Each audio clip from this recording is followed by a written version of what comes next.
Welcome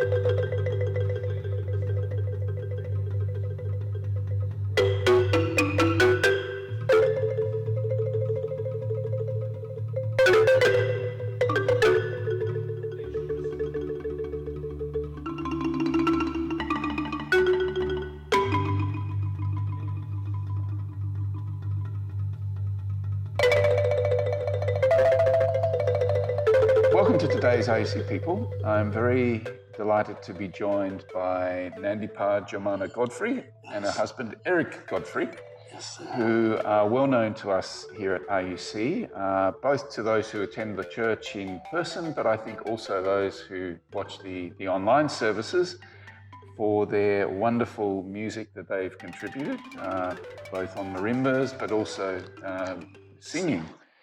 Nandipha has a wonderful voice, and Eric is a very talented marimbist, and so they've really added to our worship over quite a few years now. So today we have a chance to get to know them a little bit more as people, not just as musicians. So thank you so much for joining us today. You're welcome, sir. Welcome, sir. Yeah. So let's just hear a bit about your history and your backgrounds, you know, where it all started for you. So maybe I'll start with you, Nandipha. Tell us about your family and where you grew up.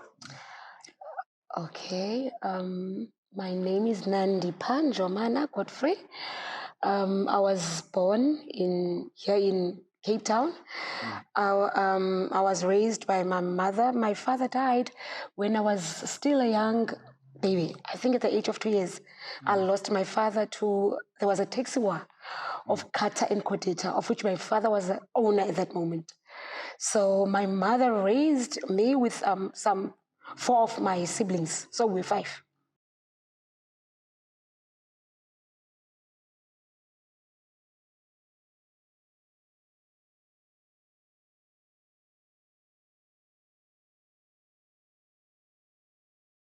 As we grew up, things started to be hectic because we were raised by one mother. So some of my 2 sisters started working, and my elder brother. But eventually, around about, I think the first one that died, it was, I'm not sure, 2009. I started losing my first brother. Then my second sister followed. My second brother followed. Then my other sister followed also. So for me... So from 5 siblings, you're the only one? I'm the only one now who's still alive. And is your mum still alive? My mother is still alive, and I'm so grateful for her because she has overcome a lot of things. Yeah. She was diagnosed with cervical cancer, but she survived it all. Yeah. So I just thank God for her, for still keeping her alive, and also me. Yeah. And you said your father died in the taxi war. And these things are still going on. They don't stop. Today. Yes. Terrible violence. But you were almost a child. You were almost a baby. You didn't know your father really. Yes. Right. But losing all your siblings. And where in Cape Town did you grow up, Nandi? In KTC. There was a place which is now known as, they are calling it, I'm not sure, Crossroad, I'm not sure. Oh, okay. But now it was KTC before. Yes. Then I was born there. Okay. Then from there, they were removed to Khayelitsha, right. Side B. Okay, and so have you lived most of your life in Khayelitsha? Yes, Tata. Right, and you're still there now? Yes, Tata. Okay, okay. And you went to school in... I went to school in Homba Primary School. Yes. It's also in Side B. Yes. Then from there, my father's brother took me to colored schools. Okay. So then from that, then my high school, I went to Woodstock, Masibam. There was a school in Woodstock. There was Masibambane, something like that. Masibambisani, something like that in Woodstock for my higher grade. Wow. So every day traveling from Site B to Woodstock. Traveling with train. Okay, all right. And how was that? How was the school? Did you enjoy it? I did enjoy it, but I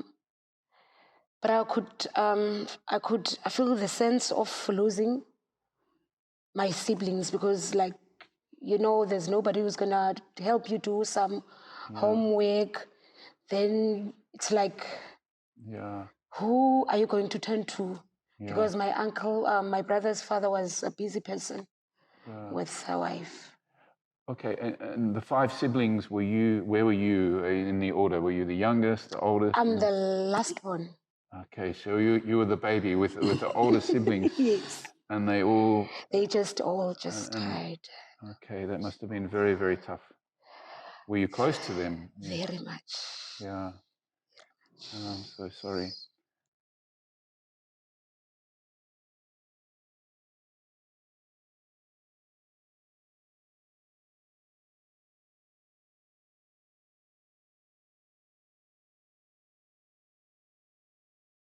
So Eric, tell us a little bit about your family and your background, where you were born and where you grew up.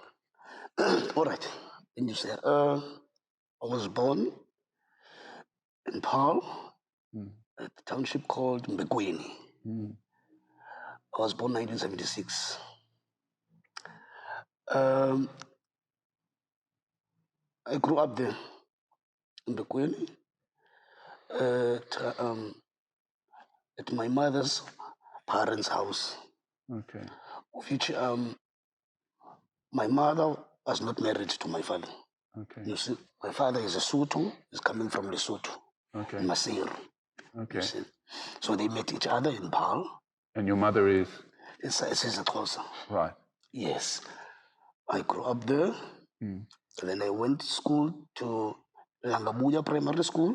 From Langabuya Primary School, I went to Mbekweni High Primary to Samuel Hepe Secondary School. Now it's called Desmond Tutu. Okay. Yeah.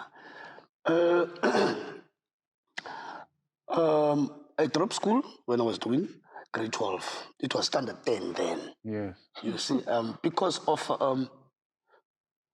I was still busy with marimbas then. Oh, so you started. Yeah, I was going to get to your music. Yeah. But tell me a bit more about your family. Did you have siblings? Did you stay with them? Yeah, well, I'm having 2 brothers and one sister. My sister died. Yeah. I think it was 2004. Yeah.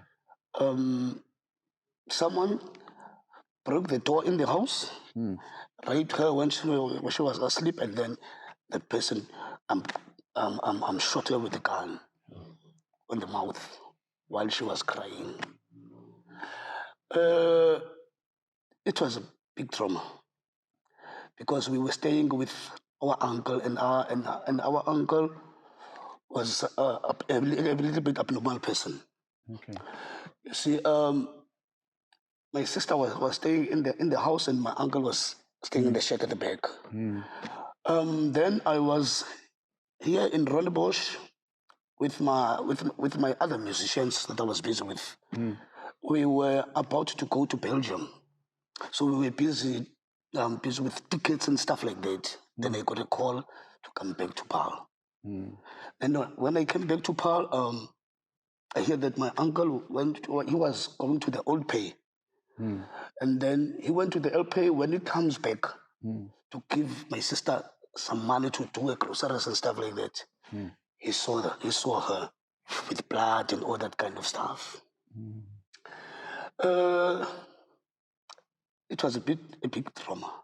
Can I imagine? And then it was a terrible thing, you see.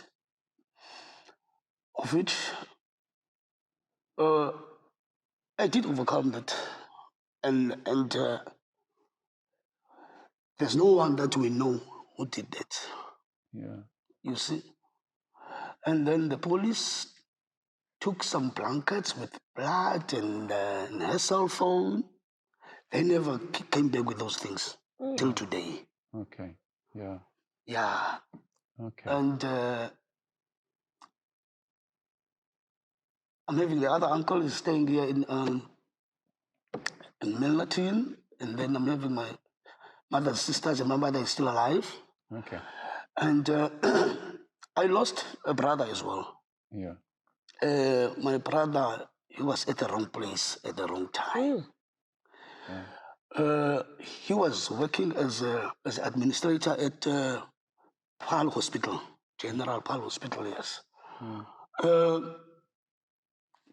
He went to a house when his friends were there, without knowing that the friends are having a fight with other boys.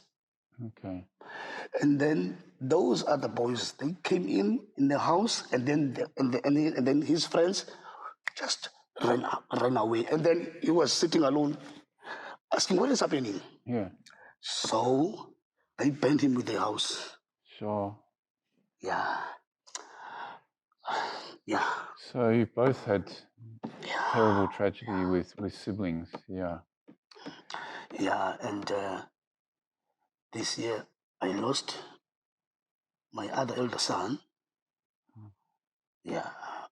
And my uncle, the one who saw my sister when she was shot. Right. I don't know what happened to him. I think he was diabetic. They cut his feet at the hospital, and then I think one of my sister's mother was staying with him. She took over the house to us because I was staying with Nandi there. Yes. So we're taking care of this uncle of mine. And then she came back and demanding her husband, her parents' house. Yes. Because she said to me, the people that we were taking care of, and then they were taking care of you, are not now, no more. Please, I want my parents' house. Yeah. So we went out renting here and there. And then he didn't took care of my uncle. So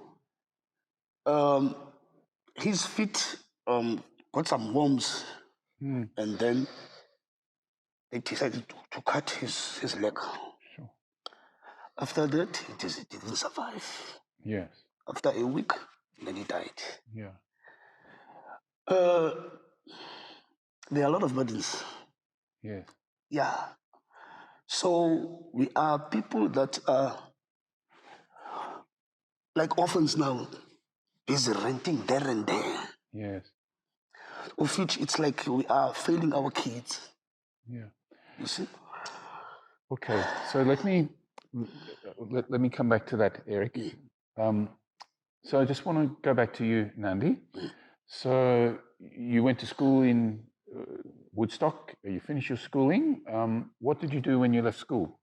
I started working data at there was a restaurant in Mandalane. I started working there as a cooker. Okay. Then from there, I went and worked for ShopRite. Okay. Then I decided, no, I'm tired now. It's like, I must quit. You quitted because of the tragedy that happened there. Yes, because there was a robbery. There were people that were gunned down. So I said, At ShopRite. Yes, in Makaza. Then as life went on and on and on, then I met my firstborn father, which he was abusive. I left him. Then I told myself, no, I need to go to my relatives in Pikweni Park. So that's where I met Eric. Okay. That's where I met Eric, and from then I said to myself, God, I think this is the one.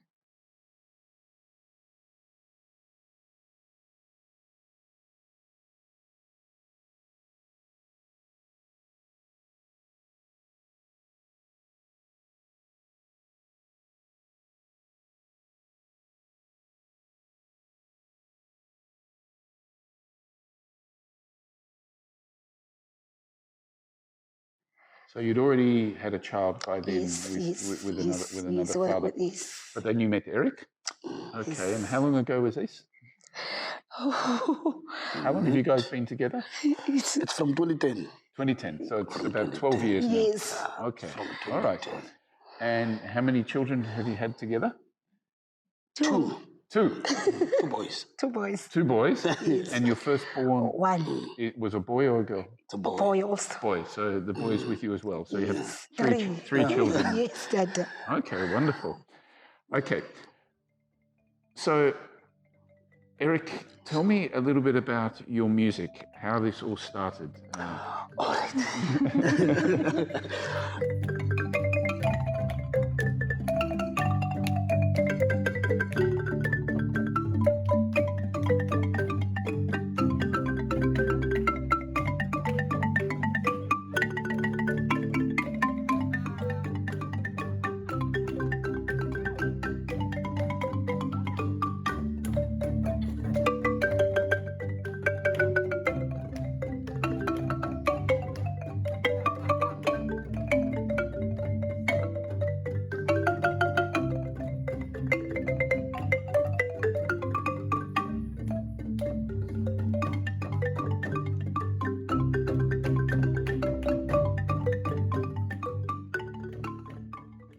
My music started at the Anglican Church in Bekwini. Okay. The Anglican Church is near from my family house. Yes. So I grew up there as a server. So that was your church, where your family took you to the Yes, Anglican yes, church? my Okay. family. I was at the church choir. Okay. You were singing? Singing, yes. Okay. Singing church hymns. Yeah. And we formed something called Korimba. Korimba. Yes, Korimba, it's a choir with the band of marimbas. Oh, I see. Yeah, Okay. it's called the Korimba. Okay. You see. There was a reverend called Reverend Andrew Hunter. Okay. You see. Yeah. He bought us marimbas. Of which I was not even involved with marimbas. I was just singing at the choir. Okay. But hence we used to practice with the marimba band. So the other members didn't pitch up on that specific day. And then the guy taught me marimbas. It was Luzuku. The guy, she taught me the bass marimba. I started then. It was 1985. 1985. 85. Yes. That's 37 years ago. Okay. It was end of November. Then I started playing the bass marimba for a week. Then on the 1st of December, it was a World AIDS Day. That was my first performance. Okay. Just for 1 week. And I performed with the guys. So since then, I played marimbas. Then I went to, I think it was 1990. We went to Frank Peterson Music Center. It's in Northern Bar. That's where we started some classes of African percussion. African percussion consists of marimbas, drums, and other African instruments. Yeah. It's called African percussion. That's how we call it. Yeah. We played gigs. You see, whilst we were playing gigs, it was fun. And then the Frank Peterson Music Center gave us an opportunity to work with the music faculty of UCT, the music college. So we worked hand in hand with Tizu Plagis, who is the lecturer there of the African percussion. So at the Frank Peterson, we were getting classes and teaching other kids as well. Right. And then went to UCT to get some other techniques of this kind of music. Then we got an opportunity, year 2000, UCT had a trip to Europe. Okay. You see. So I was part of that. So you went to Europe Yes. to play. Where in Europe did you go? We started in Amsterdam, Yeah. Copenhagen, Malmö, Denmark. Oh, nice. You see.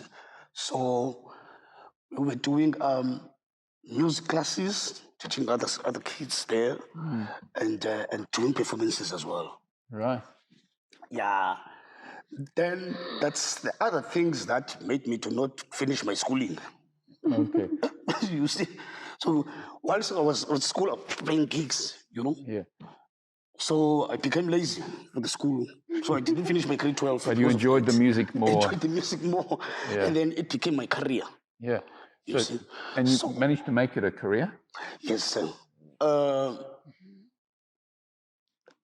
I do workshops, musical workshops, teachings, and performances. Yes. You see. And is this still your career today? Is this Yes. what you yes. do? So you're like a freelance performer? Exactly, Do you sir. play with a marimba group, or are you just on your own? I'm a freelancer actually, but I'm busy with Nandi. Yeah. You see, as a family band. Family band. Yeah. Okay. Because sometimes playing with other bands, a lot of dynamics. Okay. You see. Easier to play with your wife. Well, Nandi, please tell us about your own musical journey. When did you, you've got a beautiful voice and you can also play marimbas. How did this start for you?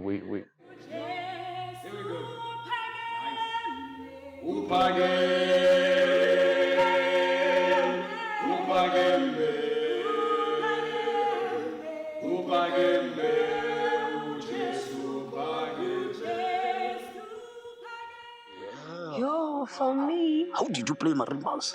Well, start with the singing. When did you? Singing. Since my father died, then my uncle took me. Then they were church people. They had a church which was called Full Gospel.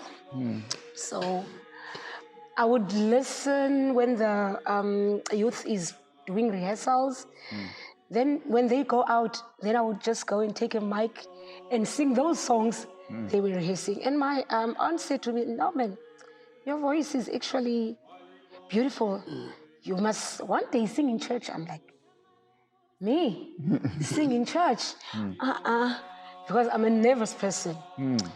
Then one day, we went to church. Then she said, she looked at me like this, like, "Aibo, why is Auntie looking at me like this?" The pastor called my name. I must come to the front and sing. I was so shivering. I wanted to cry, but I said, just go in front. Then I went there. I just sang. Then I started to cry. As usually. Last Sunday you were singing and you were crying. Yes, Is it just? It's very emotional for you when you sing. Is it? It becomes emotional in a sense of a way that it's like I'm reliving Stresses. some of Burdens. the journeys that I went through. So that was my first, when my aunt said I must sing in church. And then as I met Eric, he didn't have players to go and perform. I think it was in Parliament. So as I was pregnant with our first child, I was like, whenever he goes and rehearses, I'm watching him and I'm dancing and my tummy was big like this. Then he said to me, then I delivered the baby. He said to me, "No, man, Nandi, I can't find those guys that I usually play with. We are short with one person." I'm like, short with one person? And then who is that person? He said, "No, you're going to come and play with us." I'm like, are you dead serious sure that I must come and play with you guys? He said, "No, come." He just teach me for 1 hour. Yes. And like that, come we go. Then I enjoyed myself. Like I was also surprised with myself. Like we were supposed to play for two hours. I just played just like that. So So, it's like a natural talent. so for me, it's like the marimba with the music. It's just it blends Yeah. together. It blends together. So it's like And you've been playing ever since together. we've been playing together ever since. And so tell me, how did you find your way to RUC? What was the connection with this church? All right. The person who connected us, Mama was Mama Joy, Joy Dickens Okay. from America. Oh, okay. She used to come to Lucanio Youth Center in Bekweni, in Silvertown, where I used to teach kids marimbas. Now they are having a CD of their own because of these hands. So she used to come there. She was also Pismos with a soup kitchen. Sure. Yeah, I'm going there. Okay. I'm going there. Whenever I was playing, she was crying. Hopefully happy tears. Yeah, happy tears. Wow, I never saw a marimba like you. Yeah, you playing very nice. Okay. Then she was pleased with this, with the gogos in Bekweni. Yes. The gogos that are having a soup kitchen at the Bekweni primary school, where Mama Chuti used to go to. The gogo catchers. She was busy there. And then it was the opening of that soup kitchen. It was on Saturday. Then she hired us to welcome the people and perform for the people as well. Yeah. Then that's where we met Robert. And Robert said, you must come. Yes. You see? Because we'd had a marimba group here at the church, I think, before you came. And so, as I recall, he asked you to come and help and teach. Yes, I did. I used to come here and teach them every Sunday mornings. You see, that's how we met with Robert. Right. You see. Okay. Since then, we are still busy. Yes. And so, were you both from it? I mean, you've talked a little bit about being part of churches when you were younger. Is RUC your main church now, or are you still involved with other churches? No, this is our main church. But you stay in Kailicha. We stay in Kailicha. It's quite a way to come to Rondebosch. Yeah, probably. You didn't connect with any churches in Kailicha? Things are so complicated. Really? Yeah, things are so complicated. A lot. We are afraid of involving ourselves with other things there, Okay. because it's dangerous there. Okay. You see, and Church dynamics. You see, if they are fighting with posters at the church, Yes. you see that kind of stuff, you see. So, we don't want to involve ourselves with those dynamics, you see. Okay. Yeah, and Okay. I think it was last week we got a break in. Okay. Oh. Yeah, was gun pointed. Oh. Really? Yeah, they took our belongings. So you just had people break into your house with gunpoint and say, and what did they take? It was Anything 3 o'clock in the valuable? morning. My bags, TVs, clothes. And whenever you speak about that, the trauma comes back. Yes. And have you had previous incidents like that as well? Have you? Is that the first time you've been a victim of crime like that? It must have been very traumatic. And have you managed to replace some of those things? Not really. Some of clothes. Some of them, but yeah, it's bad. And now it's like every time when we hear noise, We just you're worried is it somebody again? Yes. Yeah. And we are glad that our kids were not there by us on that day. Right. They were at their mother's. Right. Okay. You see. So how old are your children now? The first one is 15 years. The second one is 9 years. The last one is 6 years. Right. So they're all at school now? Yes, Dad. Okay. Right. Okay. And how are they doing? And how's parenthood? Especially boys. They are a handful. They keep you busy. It's like it's like a house full of football.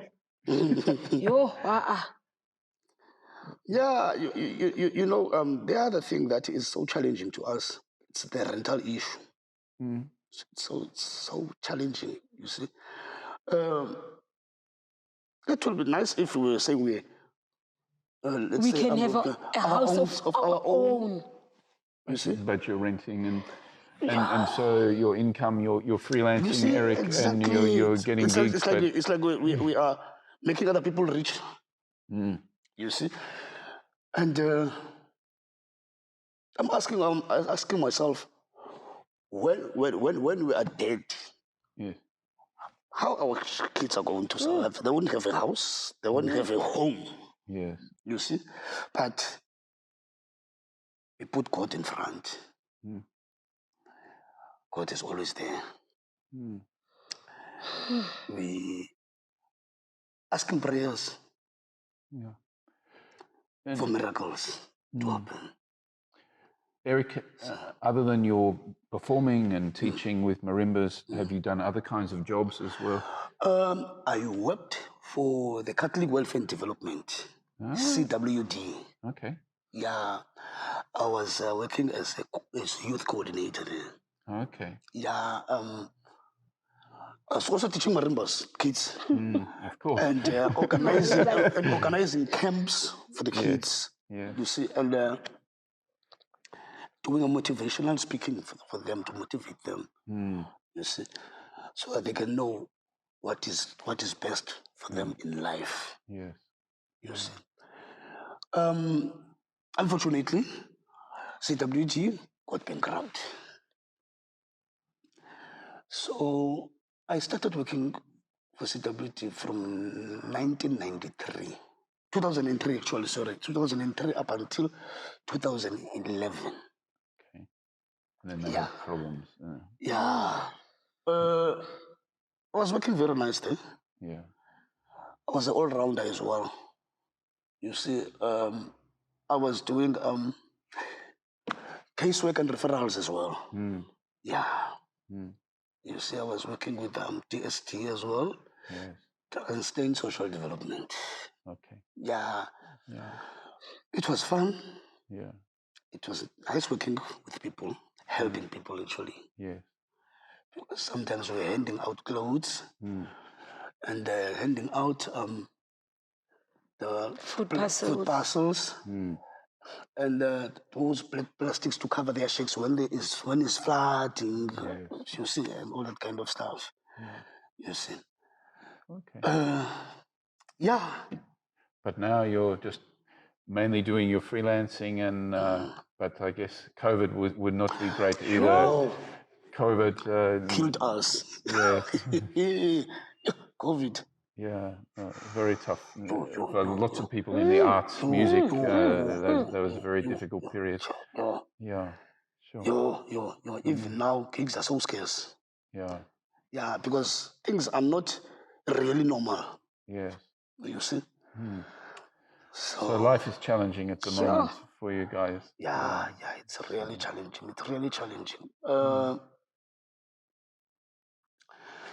It's really challenging. You see. Well, we hope that things can pick up and yes. people who hear you play exactly can think, maybe we serious. We really hope that to be pleased to, you see. Yeah, sure. Yes. Okay. And just another question from me. Outside of music, Okay. what do you like doing? What do you have hobbies, interests? What do you like doing for fun?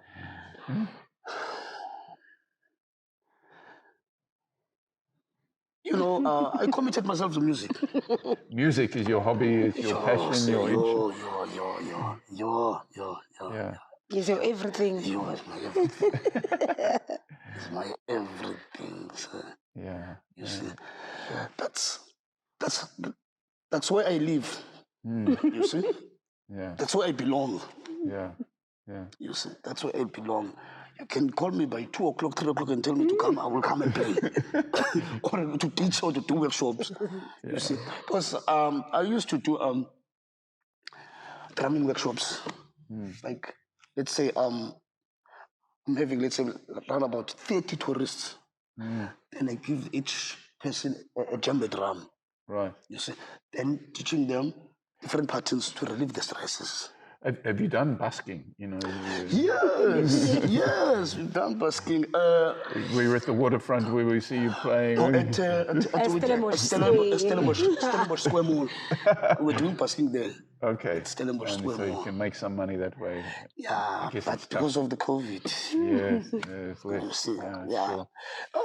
In Waterfront, if we can get a good connection, we can do it. You see. So it's like any opportunity that we can get, Sure. we'll go for it. Sure. You see, we are always ready. Okay. We are always ready. All right. Well, thank you so much, guys, for sharing a little bit more about yourselves. And as you say, you've been sharing your music with us for some time now, and it is a blessing for us here physically, but also your music has been on the online channel, and people all over the world watch that and appreciate that music, and people who can't make it to our services in person. Okay. So thank you so much for that gift you give to us as our church, and for being with us today. And thank you, sir, to give us this opportunity so that we can be able to express ourselves. And thanks to the church. Pleasure. To welcome us. Because we are feeling ourselves as real human beings now. Great. Thank you. God bless you. With Mfundisi and the church. We love you. Thank you. Many blessings.